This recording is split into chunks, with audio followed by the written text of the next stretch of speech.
My son's voice on the phone was thin, stretched tight like a wire about to snap. It was the first time I'd heard it in 93 days, not since I'd politely declined his request to co-sign a loan for a graphite gray luxury SUV he insisted was a networking necessity. Now, his voice was coated in a desperate, manufactured warmth that made the fine hairs on my arms prickle and stand at attention.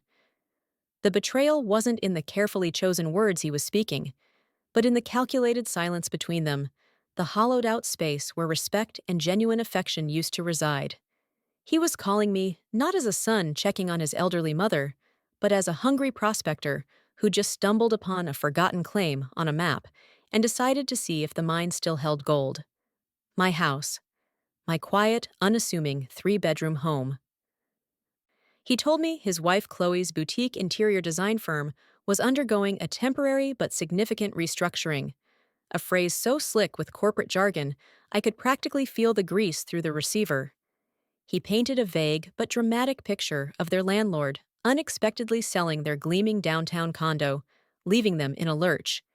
They needed a place to stay, he explained, for just a few months, maybe a year at the absolute most, until they could get back on their feet. His words were a carefully constructed performance of vulnerability, a monologue rehearsed to elicit sympathy, but all I could hear was the hollow echo of entitlement.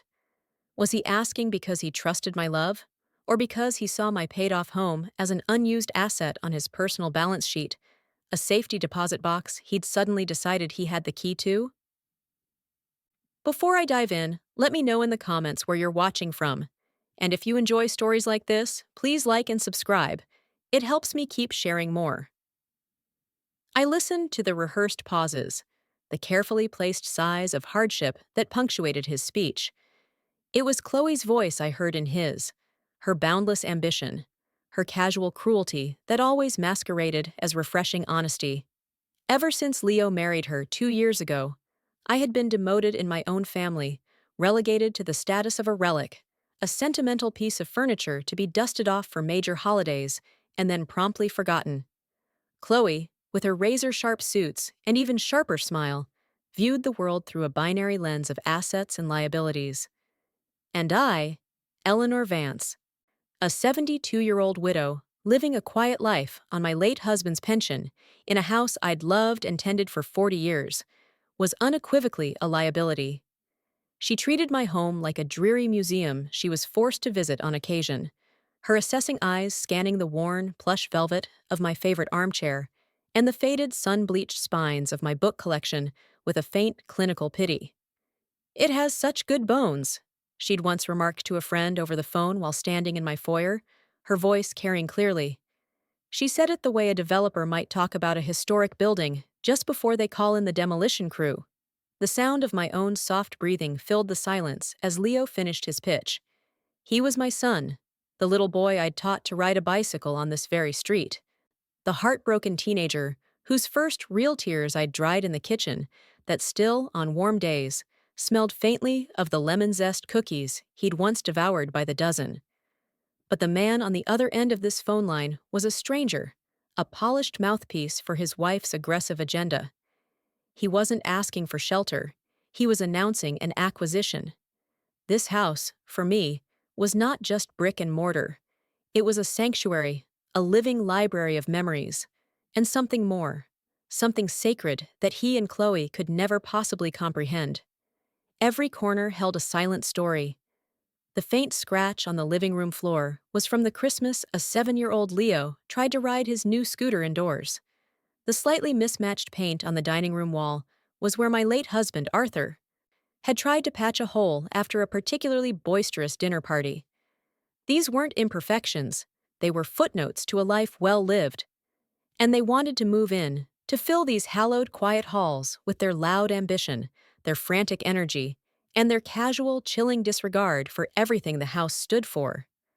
I knew that saying no would instantly brand me as the unhelpful, selfish mother, a narrative Chloe would eagerly script and distribute. But saying yes felt like handing over the keys to the deepest part of my own soul. "The space would do us a world of good, Mom," Leo was saying now, his voice regaining its familiar confidence, correctly assuming my prolonged silence was the precursor to consent. And honestly, this place is just too big for you. We could really liven it up. Bring it into the 21st century. Liven it up.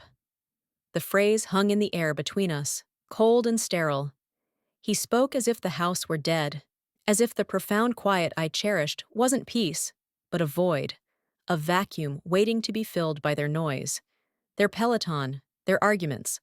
That was the first hairline crack in the foundation of my patience, the first subtle but unmistakable sign that this was not a rescue mission for them, but a strategic invasion for me.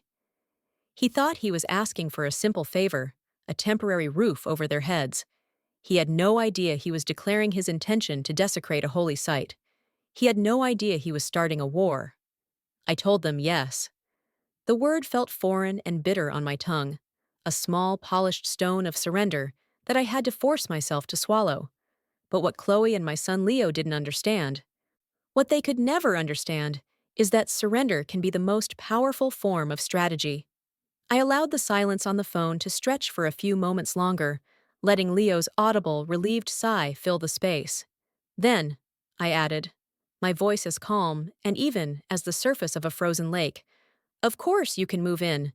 Your father would have wanted me to help. There's just one small condition. The revelation hung in the air, a sudden and unwelcome shift in the atmosphere. A favor was no longer a favor. It was now a transaction, and that, I knew, was a language that Chloe understood perfectly.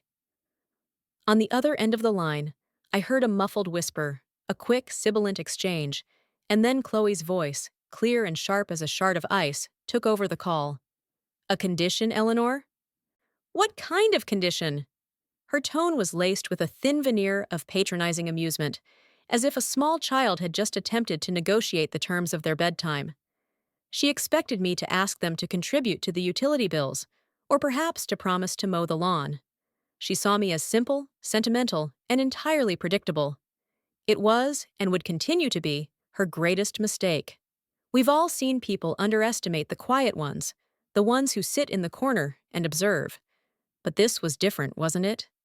This was a daughter-in-law willfully blinding herself to the woman who had raised the man she married.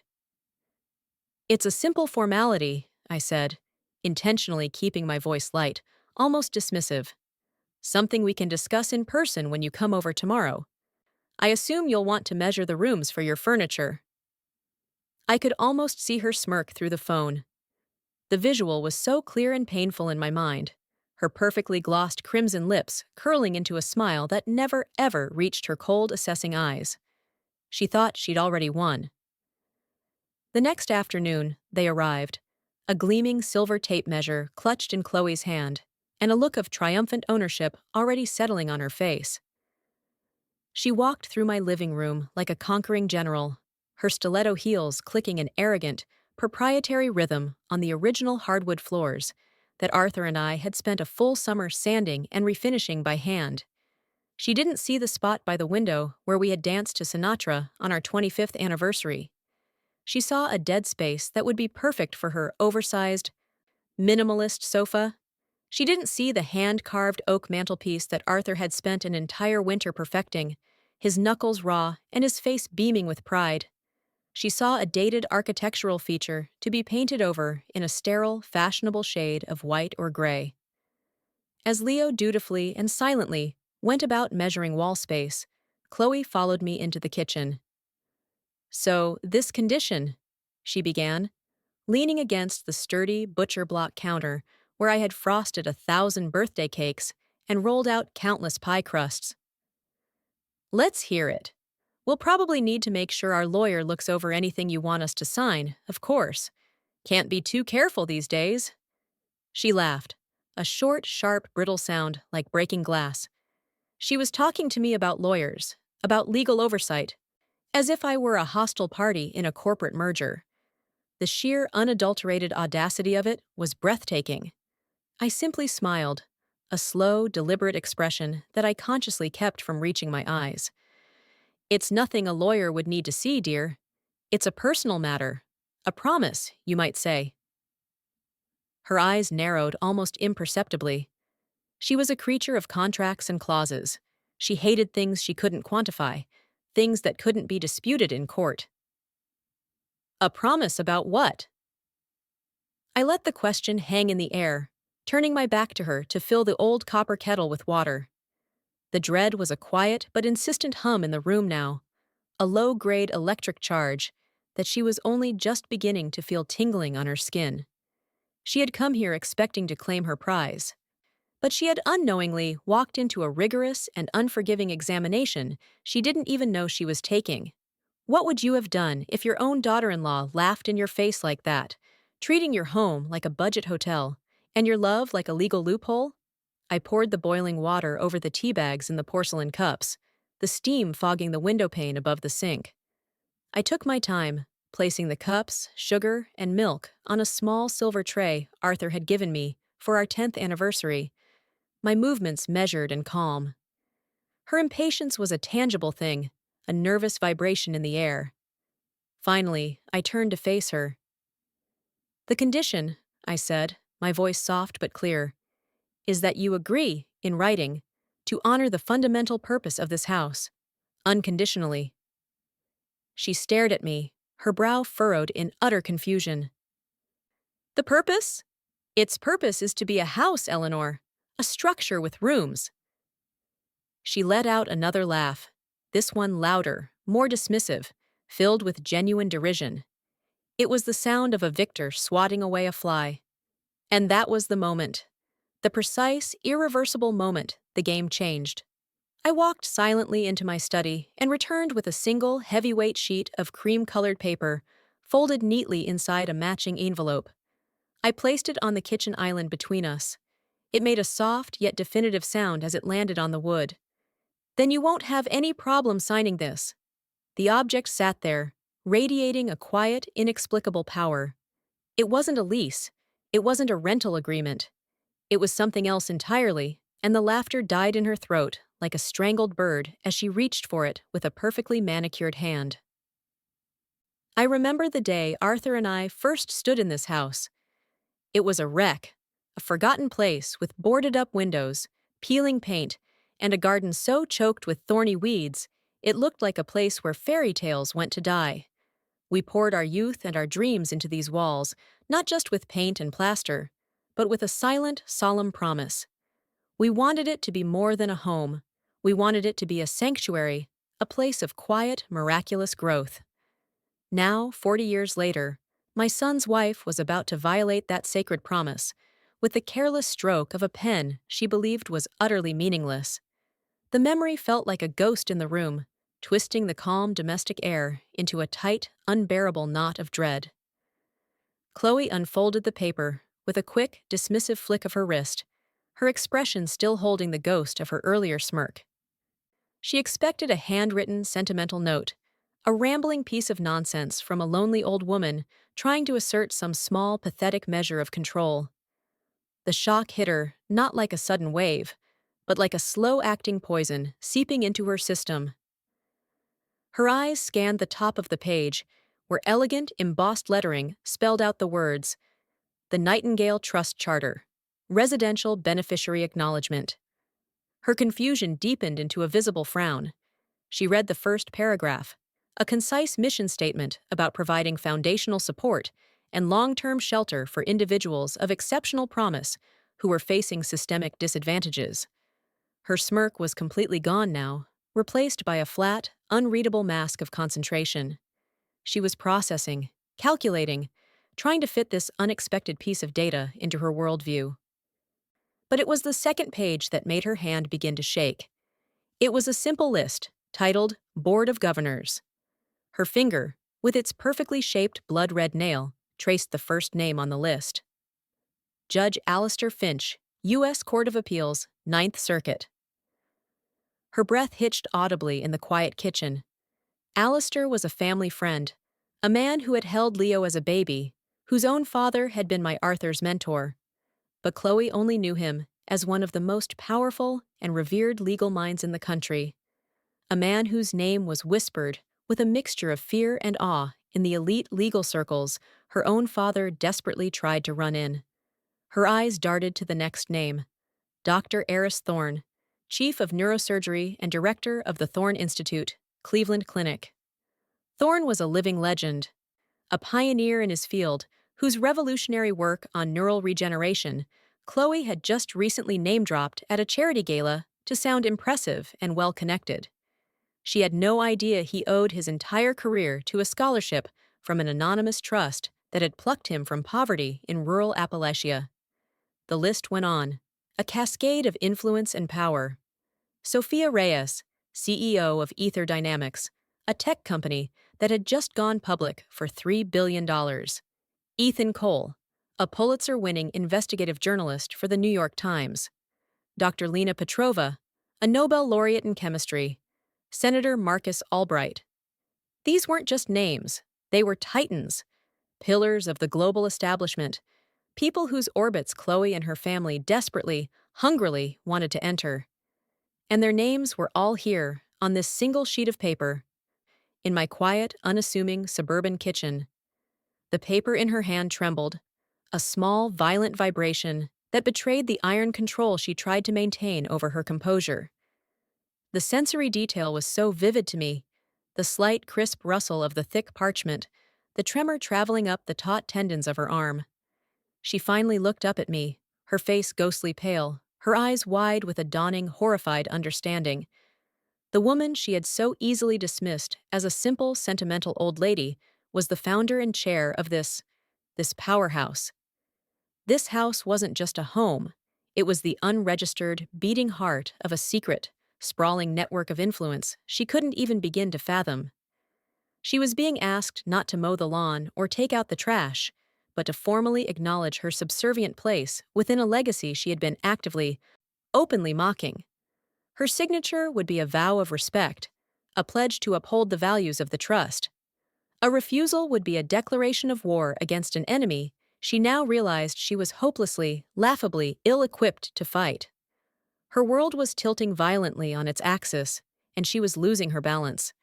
The power dynamic in the room had not just shifted, it had been completely and irrevocably inverted. She never saw the danger coming. Most people don't. They walk through life assuming the world is exactly as it appears on the surface. Subscribe so you're not one of them, so you're not caught off guard. Leo walked back into the kitchen, then, oblivious, a cheerful smile on his face. Okay, the living room is 22 by 16, so our sectional should just fit, he said, then stopped, his smile faltering as he sensed the morgue-like chill in the air. What's wrong? You look like you've seen a ghost. Chloe didn't answer him. She shoved the paper back across the island as if it were contaminated, as if it had burned her hand. The betrayal was swift and absolute, her fear instantly curdling into rage. This is a trick, she hissed, her voice a low, venomous whisper meant only for me. This is some kind of ridiculous test. You're trying to control us, to trap us with your weird, secret rich people club. Leo, confused, picked up the paper. His eyes scanned the names, his brow furrowing. Mom, what is all this? Judge Finch? Senator Albright? Before I could offer a calm explanation, Chloe grabbed his arm, her nails digging into his sleeve. She's trying to tie us to her, Leo, don't you see? It's a power play. She wants to own us. He looked from the formidable list of names on the paper to my calm, waiting face, his loyalty fracturing in real time. He saw the names, he saw the power they represented, but he heard his wife's fear, her paranoia, her interpretation of the events. And in that crucial, defining moment, he made his choice. He sided with her. Mom, he said, and his voice was suddenly cold with a profound and wounding disappointment. What are you trying to pull? Every family has its secrets. Some are small, harmless things buried under layers of polite smiles and decades of holiday dinners. Others are vast and foundational, locked away not in dusty boxes, but in the very bedrock of the family's identity. My secret wasn't in a box. It was a 30-year-old promise, a living, breathing entity called the Nightingale Trust. And my son, my only child, had just stood in my kitchen and declared war on it. The regret was a physical weight in my chest, a specific and sharp grief not for a death, but for the living, for the boy I thought I knew, and the man he had allowed himself to become. He and Chloe left that day in a storm of whispered accusations and slammed doors, the front door closing with a jarring finality that echoed through the now silent house. That sound was a declaration. They didn't just leave my home, they effectively left our family, crossing a line from which there was no easy return. I spent the next 2 days in a state of quiet, pervasive dread. The house, my sanctuary, suddenly felt cavernous and hostile, larger and emptier than it ever had before. The silence was no longer peaceful. It was heavy, pregnant, filled with the angry ghosts of their final words. I knew they were planning something. Chloe was not the type to walk away from a fight, especially not one she felt she was losing so spectacularly. Her pride was a fortress, and I had just breached its outer walls. She would retaliate not just to win, but to annihilate. The escalation came, as I knew it would, not with a bang, but with a carefully placed and poisonous whisper. The following Sunday was my niece Clara's engagement party. It was a relatively small family gathering at a local Italian restaurant, the kind of event that hums with forced cheerfulness and polite surface-level inquiries. Leo and Chloe arrived pointedly late, their entrance timed for maximum dramatic effect, after most of the other guests were already seated with their drinks. Chloe was wearing a brilliant, almost bridal white dress, looking every bit the wronged innocent victim. She moved through the room with a practiced slowness, accepting sympathetic hugs from my sister and various cousins, her voice a carefully modulated murmur of distress. I watched from my corner table, a silent observer at my own execution. I saw her approach my sister, Catherine, her expression a perfect, convincing mask of concern. "We're just so worried sick about Eleanor," I heard her say, her voice carrying just enough for those at the neighboring tables to catch the scent of drama. "She's been, well, not herself lately. Living all alone in that big house, it's clearly taking a toll. She showed us this very strange document, something about a trust, with all these famous people on it. It was all very confusing, very grandiose. Leo and I are seriously thinking of having her assessed."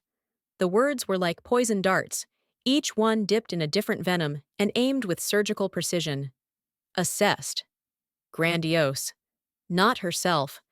She was building a narrative, brick by insidious brick. She was methodically, skillfully painting me as a delusional old woman, a classic case of age-related cognitive decline, so that when they made their next move, a legal one, everyone would nod in sad, sympathetic understanding. My own son stood beside her, a grim statue of conflicted loyalty. He wouldn't meet my eyes. He was her silent, validating accomplice, confirming her lies with his very presence. Some might say he was a victim of a masterfully manipulative wife, but I know the truth. A truth that parents learn with heavy hearts. Weakness is not a condition, it is a choice. Do you think I was too forgiving in that moment?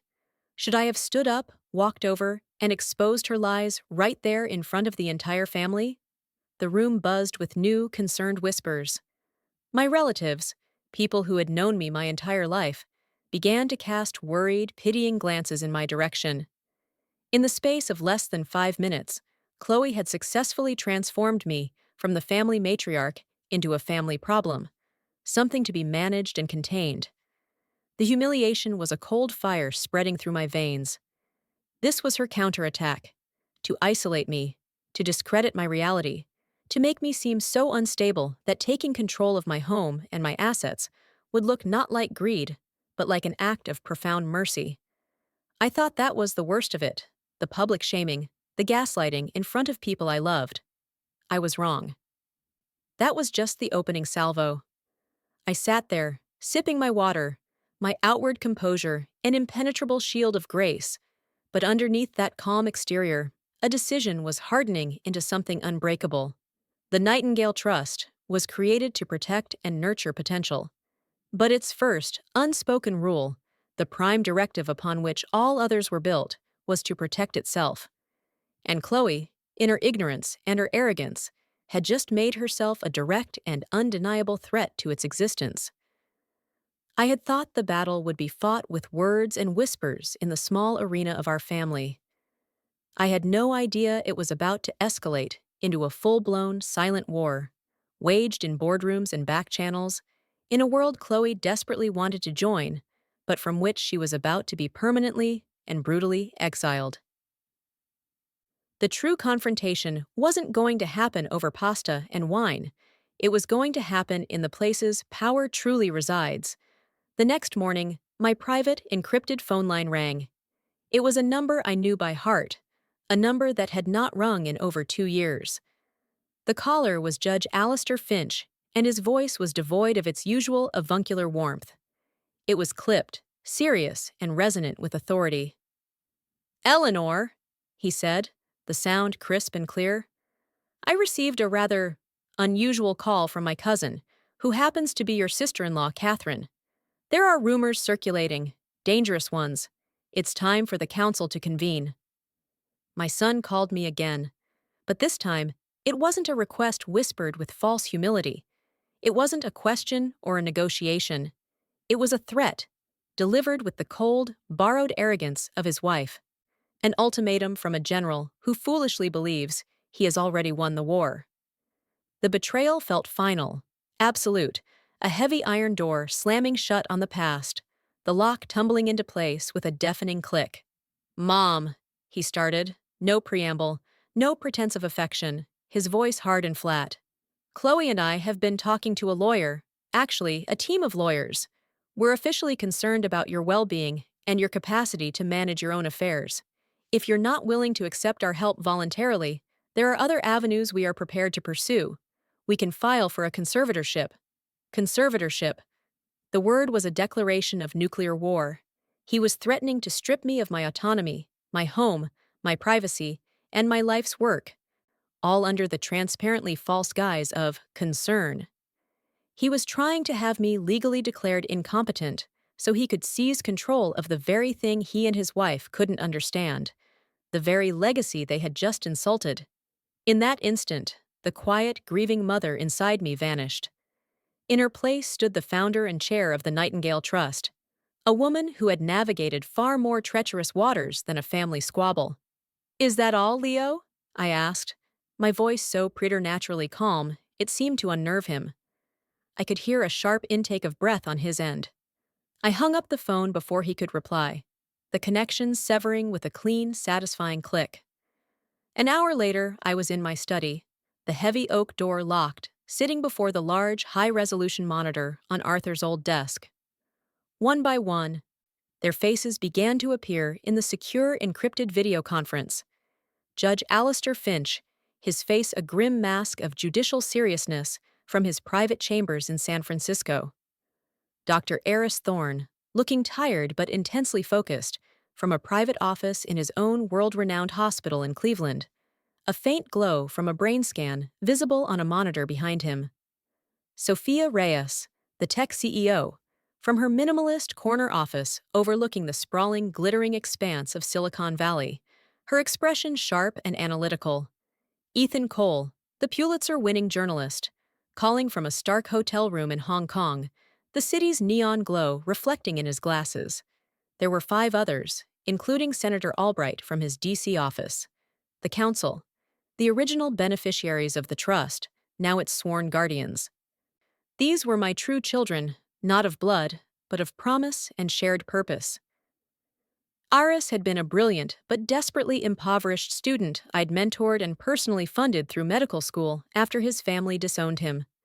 Sophia had been a young visionary coder with a revolutionary algorithm, laughed out of every venture capital firm on Sand Hill Road until the trust gave her the seed money that would change the world.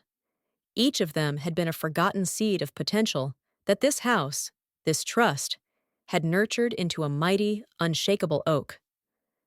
The visual of their powerful, determined faces, gathered in secret across continents and time zones to protect their origin story, was a stark, almost absurd contrast to the petty domestic drama my biological son had created.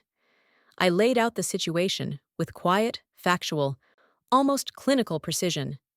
Leo and Chloe's initial request, my condition, the public humiliation at the party, and now the direct threat of legal action and a conservatorship hearing. I held up my phone to the camera and showed them the text message Leo had sent me after the call, a follow-up to his verbal threat.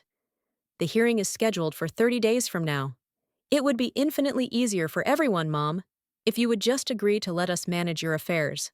This is for your own good. A heavy silence descended on the virtual room. Then, Alistair spoke, his voice the sound of gravel and absolute authority.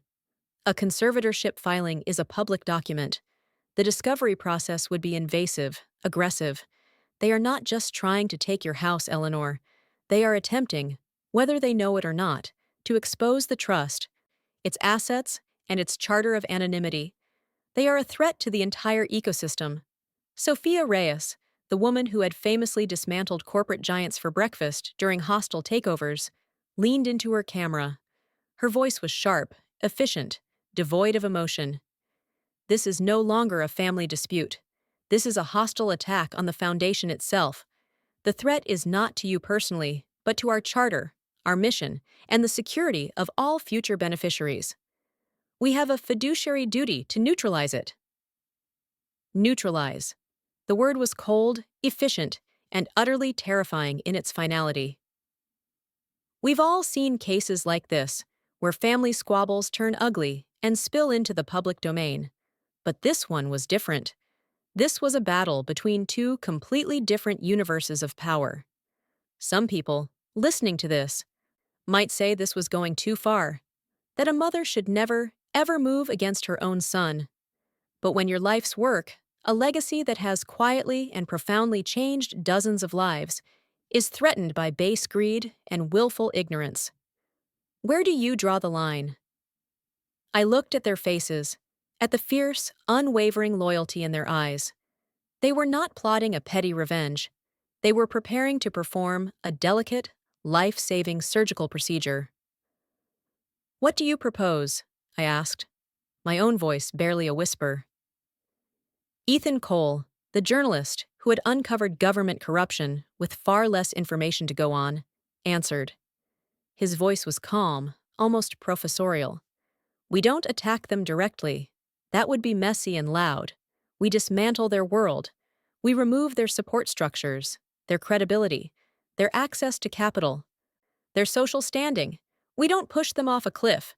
We simply and silently remove the ground beneath their feet. They will fall entirely on their own. Dr. Thorne nodded in sober agreement. The damage must be precise. No collateral damage. We isolate the malignancy. The objective is to sever their ability to act against you or the trust, to render them completely impotent. Judge Alistair Finch delivered the final verdict, his words landing with the weight of a judge's gavel. The consequences will be swift, silent, and absolute. Within a fortnight, they will find themselves utterly and completely alone. He looked directly at me then, his judicial mask slipping for just a fraction of a second, his eyes softening with a flicker of personal concern. Are you prepared for this, Eleanor? Are you prepared for the outcome? I thought of Chloe's mocking, dismissive laughter echoing in my kitchen. I thought of my son's cold, threatening voice on the phone. I thought of the 40 years of promise and hope held within the very walls of this house. Yes, I said, my voice clear and firm. I am. The call ended. The screen went dark, plunging the study into shadow. And in the ensuing, profound silence, I knew that the lives of Leo and Chloe, as they knew them, were already over. They just hadn't realized it yet. On Tuesday morning, at precisely 9:15 a.m., my son's multi-million-dollar construction bid for the new city library, the project he had called his legacy project, the one that was supposed to elevate his firm to the next level, was unceremoniously rejected. The official email from the City Council's Planning Commission was brutally concise. The reason given was not the budget, which was competitive, nor the timeline, which was aggressive. It was a single, devastatingly vague phrase: a sudden and severe crisis of confidence in the project leadership. That was Sophia's work. A single, encrypted, and utterly untraceable email from a trusted third-party cybersecurity consultant to a key notoriously paranoid member of the city council, raising unsubstantiated but deeply concerning character flags about the company's ambitious junior partner, Leo Vance. It was only a whisper, but a whisper in the right ear at the right time is louder and more destructive than a public accusation. The sound of Leo's panicked, frantic call to Chloe echoed in my imagination. I could picture him pacing the cold marble floors of their condo, his voice cracking with disbelief as he read the email aloud to her. I could see her face, the curated mask of confidence melting away into pure, unadulterated fury. This, I knew, was just the beginning of the quiet, creeping dread that would now permeate every corner of their lives. On Wednesday, Chloe woke up to 3 emails that arrived in her inbox between 7:00 and 7:05 a.m. The first was from a luxury lifestyle brand that had contracted her for a 6-figure social media campaign to launch their new fragrance. They were terminating the contract, effective immediately, citing a sudden brand alignment strategy that no longer included her aesthetic. The second was from the editor of a prestigious national design magazine that had promised her a gushing 10-page feature spread. The story was now indefinitely postponed due to unforeseen editorial shifts. The third was a simple, automated notification from her bank. The pre-approval for their new mortgage, the one they'd been planning to use after they leveraged my house as collateral, had been rescinded due to a recent and unfavorable change in the primary applicant's perceived risk profile. That was Ethan. He hadn't written a damning story. He'd simply made 2 quiet phone calls. One to a senior contact in the marketing world, mentioning Chloe's name in casual connection with a potential and rather messy family legal scandal involving elder care. Another to a friend from his university days, who now sat on the board of the bank. He didn't need to say much. In their world, the mere hint of instability, the faintest whiff of scandal, is as good as a public conviction. Their meticulously constructed world was collapsing, piece by silent piece, and they had no idea why. They were flailing in the dark, swinging at shadows, searching for an enemy they couldn't see. If you're not subscribed by now, you're missing the intricate patterns of how power really operates in the hidden corners of the world. Drop a comment and tell me what's holding you back from staying informed. I'm genuinely curious. I spent my days in my garden, patiently pruning my heirloom roses. The physical act was grounding, a calm and deliberate counterpoint to the controlled demolition I had authorized. I felt a strange and unsettling detachment, the quiet, professional grief of a surgeon removing a diseased limb to save the life of the patient. This wasn't about punishment or revenge. It was about consequences. They had chosen to wield the blunt instruments of power, threatening me with lawyers and court filings. They were now learning a brutal lesson about the nature of true power, that the greatest power is the kind you never see, the kind that operates in the spaces between words until it's far, far too late.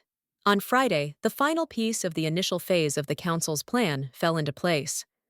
Leo called me, his voice stripped of all its earlier arrogance. It was the voice of a scared, bewildered little boy. "Mom, someone is doing this to us. This isn't a coincidence.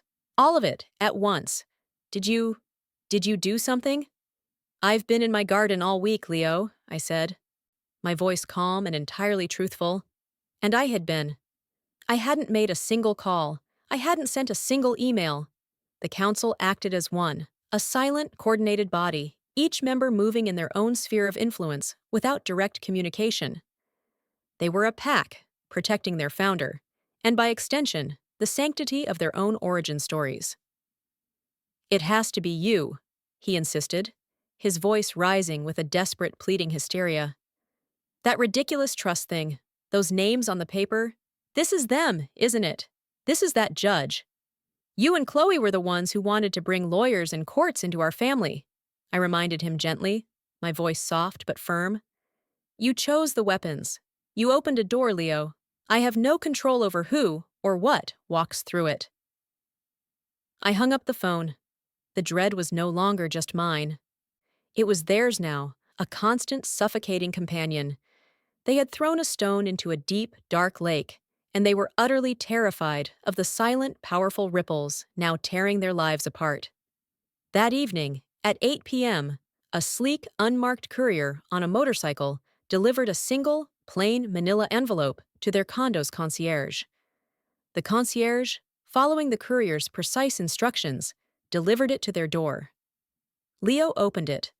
Inside, there was no letter, no threat, no explanation. There was only a crisp, high-resolution color printout of his rejected library bid. A single line had been circled in stark, blood-red ink. Character assessment pending review. Below that circled line, someone had written 2 words in elegant, severe block script. Assessment complete. He didn't know who sent it. He didn't need to. He was being watched, judged, and dismissed by a power so vast and so invisible that he couldn't fight it, because he couldn't even find it. The ground had been removed. Now they would begin the long, terrifying fall. I remember teaching Leo how to ride his first two-wheeler in the wide green expanse of a nearby park. His small, chubby hands gripped the handlebars with such intensity his knuckles were white, his face a perfect mask of terror and fierce determination. "I can't, Mom, I'm going to fall," he'd cried, his voice trembling as I let go of the seat for a fraction of a second. I held on again, jogging alongside him, my own breath coming in puffs of exertion and encouragement. "The key isn't to avoid falling, sweetie," I told him. "Everyone falls. The key is balance. You just have to keep your eyes on where you want to go, not on your feet." Now, his entire life was disastrously off balance, and he was falling fast, because he had spent the last 2 years with his eyes fixed on all the wrong things. The regret I felt for him was sharp and visceral, a parent's eternal aching grief for a child's entirely self-inflicted wounds. The fallout in their sterile, white-on-white condo was, I imagine, biblical. Their carefully constructed world of naked ambition and curated aesthetics was crumbling into a heap of canceled contracts, rescinded loans, and unanswered phone calls. The immense, suffocating pressure revealed the hairline cracks, not just in their finances, but in the very foundation of their marriage. I didn't have to be there to see it. I could feel the tremors from my quiet house miles away. From a source inside Chloe's now former marketing agency, a young woman the trust had once sponsored for a design scholarship, Ethan received a detailed, almost verbatim account of the fight. Chloe, enraged, cornered, and lashing out like a trapped animal, had blamed Leo for everything. She blamed him for being weak, for failing to handle his own mother from the start. She accused me of being a vindictive, manipulative monster, a crazy old woman who was using her powerful friends to ruin their lives. Leo finally pushed past his breaking point, for the first time in their relationship pushed back. "Handle her?" he'd supposedly yelled, his voice raw with a pain and fury she had never heard from him before. "She's my mother, Chloe. We were the ones who threatened her, who tried to have her declared legally incompetent. What in God's name did you expect would happen?" But it was the next revelation, born from his own desperation, that shattered everything between them. Cornered and financially panicked, Leo had finally demanded the complete and total truth about their financial situation. He threw the bank's letter, the one rescinding their mortgage pre-approval, on their gleaming marble countertop. "You told me we were broke, Chloe. You told me we had no choice but to ask my mom for help, that it was our only option." The touch of that cold, hard truth must have felt like a physical slap. Chloe, seeing no other way out, finally confessed. They weren't broke. Not really. Her business had a slow quarter, and they'd over-leveraged on a bad speculative real estate investment. But they could have weathered it. They could have sold her sports car. They could have downsized to a smaller apartment. They could have been more frugal, but she didn't want to downsize. She didn't want to be frugal. She wanted my house. She saw it as a free asset, a piece of prime, mortgage-free real estate, and more importantly, a compelling story. The devoted, selfless daughter-in-law taking in her aging, needy mother-in-law. It was a narrative she could monetize through her social media, a powerful stepping stone to a higher, more philanthropic social stratum. She hadn't needed a life raft. She'd wanted a yacht. And she had been perfectly willing to sink me, her husband's mother, to get it. Have you ever been betrayed by someone you thought you knew, not by a stranger, but by someone who slept in your bed and shared your dreams? Tell us your story in the comments. We all need to know we're not alone. That confession was the end. For Leo, it was the ultimate, unforgivable betrayal. He had betrayed his own mother, the woman who had given him life, for a complete and utter lie. He had threatened her, conspired against her, all to service his wife's pathological greed and social ambition. The foundation of his marriage wasn't love. It was a business plan, and that plan had just been declared spectacularly bankrupt. He left the condo that night. He didn't call his friends. He certainly didn't come to me. He just drove for hours, aimlessly, ending up at a cheap, forgotten motel off the interstate, the kind with flickering neon signs, threadbare carpets, and the faint, permanent smell of despair. He was finally, truly alone, stripped of his wife, his career, his home, and his self-respect. He had hit the bottom he had so desperately tried to avoid. But sometimes, the bottom is the only place a person can begin to build again, on a new and solid foundation of truth. The next evening, as a slow, moody storm rolled in, bathing the world in a dreary, bruised purple light, my doorbell rang. It wasn't the tentative, polite ring of a stranger or a delivery person. It was the urgent, desperate, prolonged push of someone who had nowhere else in the world to go. I opened the heavy front door. It was Leo. He stood on my porch, drenched from the relentless rain, his dark hair plastered to his forehead, his expensive suit rumpled and stained with mud. He looked like a shipwreck survivor, his handsome face hollowed out by grief, exhaustion, and a shame so profound it was almost a physical presence. He just stood there, unable to speak.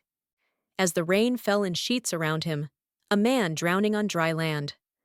The last time my son had stood on my front porch, he was flanked by his wife, his face a carefully composed mask of smug entitlement. He had come to announce my eviction, to inform me of my relocation to a place where I would quietly wait to die. Now he was alone, soaked to the bone by the storm, and the mask was gone, washed away by the relentless rain and the acid of his own ruin. His eyes, when they finally, hesitantly, met mine, were the same eyes that had looked up at me when he was 5 years old and had accidentally shattered my favorite porcelain vase, filled with a terrifying, bottomless, and childlike shame. He didn't say a word. He just stood there, his shoulders slumped, trembling slightly from the cold or from the emotional wreckage, a broken man on the doorstep of the home he had so callously tried to take. The smell of the rain on his wool coat and the cool, damp, earthy air of the storm filled the hallway as I stepped aside and held the door open for him. I didn't offer platitudes or rebukes. I didn't say, "I told you so." I just went to the kitchen and put the kettle on, the familiar, comforting ritual, a small, steady anchor in the churning storm of his life. He sat at the round kitchen table, the same table where he'd painstakingly done his multiplication tables as a boy, and dripped rainwater onto the polished wood floor. The silence in the room was profound, broken only by the hiss of the gas flame and the eventual whistle of the kettle. He finally spoke, his voice a ragged, broken whisper that was barely audible. "She lied, Mom. All of it. She lied about everything." He told me the whole sordid story, the manufactured financial crisis, the boundless greed, Chloe's cold-blooded plan to use me and my home as a rung on her social ladder. He confessed his own profound weakness, his cowardly willingness to believe her lies because he was terrified of her disappointment, terrified of failing in the glittering, hollow life she had designed for them. "I betrayed you," he said, the words catching in his throat as a single hot tear traced a path down his cheek. "The worst part is, I did it for nothing, for a lie." I placed a steaming cup of tea in front of him, my hand steady as I set it on the table. The taste of the hot, sweet liquid, a blend I'd made for him since he was a child, seemed to bring a flicker of life back into his vacant eyes. The Nightingale Trust, he said after a long moment, looking at me with a new, raw, and painful understanding. It's not a weapon, is it? It's not about power. No, I said softly, my voice filled with a sadness he was only now capable of understanding. It's a garden. Its purpose is to find and nurture rare, beautiful things. But sometimes, to protect what's growing, you have to pull the weeds, or they will choke out everything good that is trying to reach the light. He nodded slowly. Finally, truly getting it. The trust wasn't about accumulating power for its own sake. It was about protecting potential, about giving others the chances that life, or family, or circumstance had denied them. It was a legacy of quiet, targeted kindness, but its guardians were fierce because they all remembered, with perfect clarity, what it felt like to be a fragile seed in a world full of stones. He stayed for a week, sleeping in his old childhood bedroom, under the faded poster of a planet he'd taped to the ceiling 25 years ago. We didn't talk much more about Chloe or the trust. We talked about his father, Arthur. We looked through old photo albums. I told him stories about Arthur's unwavering belief in the goodness of people, the philosophy that had been the seed of the trust itself. He was rediscovering his own foundation, the one that had been buried under years of his wife's toxic influence. On the day he left, he looked healthier, stronger, the hollows in his face starting to fill out. He had a plan. He was moving to a small town upstate, a place where no one knew his name.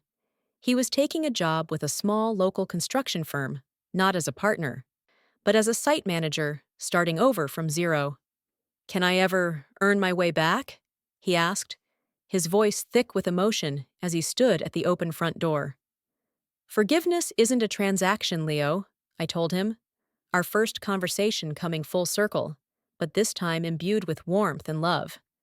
"It's a process, and it starts with you forgiving yourself."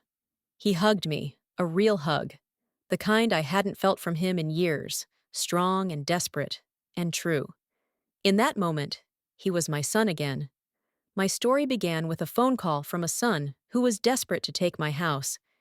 It ends with that same son rebuilding his life, finally understanding that a home is not a possession to be seized, but a foundation to be honored. Chloe filed for divorce, her legal filings attempting to paint her as the innocent victim of a powerful, shadowy cabal that conspired against her. No one listened. Her credibility was gone.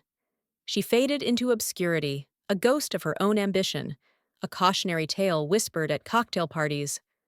My life's work, and this painful chapter within it, has taught me a powerful and enduring lesson. Legacy isn't what you own, it's what you build in others. And true, lasting power is never loud.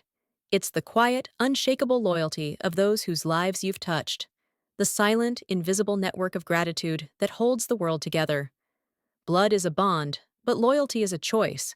And in the end, it is our choices, and our choices alone, that truly define us. If this story resonated with you, share it with someone who needs to be reminded of the quiet, enduring strength of loyalty. And now, I want to hear from you. What do you believe makes a family truly strong? The blood you share, or the loyalty you choose to give? Let's discuss it in the comments below.